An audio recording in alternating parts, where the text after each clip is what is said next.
В Казахстане действует уже 100 автозаправочных станций компании «Казахойл». Сегодня они также запустили специальную акцию солидарности.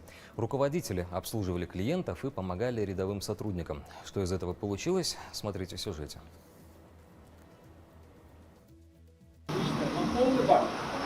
Это генеральный директор компании, обслуживающий клиента. День солидарности позволяет всему топ-менеджменту по-другому посмотреть на работу персонала. Также появилась возможность еще ближе пообщаться с клиентами, считает Тулемас Шутанов.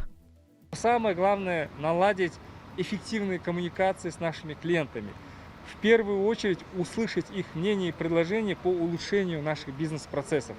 И сегодня с утра я приступил работать в качестве оператора. Много полезной, интересной информации для себя принял, усвоил. Я думаю, что подобную инициативу мы будем продолжать. Сотрудники же признаются, что инициатива их приятно удивила. Отмечу, поручение главы государства по повышению заработной платы «Казахойл» реализовала одним из первых. Оклады работников с 1 сентября увеличились в среднем на 25%. Было, да, приятно, неожиданно так увидеть, что приехали наши коллеги, наше начальство помочь нам. Мы вместе готовили хот-доги, получается, директора наших филиалов были на улице, помогали заправлять нашим ребятам.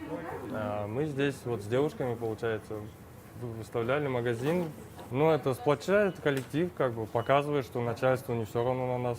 Популярность сети заправочных растет с каждым днем. За короткий промежуток компания имеет уже 100 АЗС. И каждый пятый автовладелец в стране обращается к услугам «Казахойл». Мы начали процесс ребрендинга в ноябре прошлого года. То есть за неполный год мы достигли этой отметки. Я считаю, это очень показательно. В ближайших целях компании завершить процесс ребрендинга в течение 2-3 лет. Но вместе с тем у нас есть несколько очень хороших инициатив и предложений для наших партнеров. Например, «Казахойл» предлагает предпринимателям сотрудничество по формату ДОДА. Компания помогает открыть собственную автозаправочную станцию и будет поддерживать при развитии бизнеса. Маржан Султумбаева, Виктор Джигерис, телеканал Атамикян Бизнес.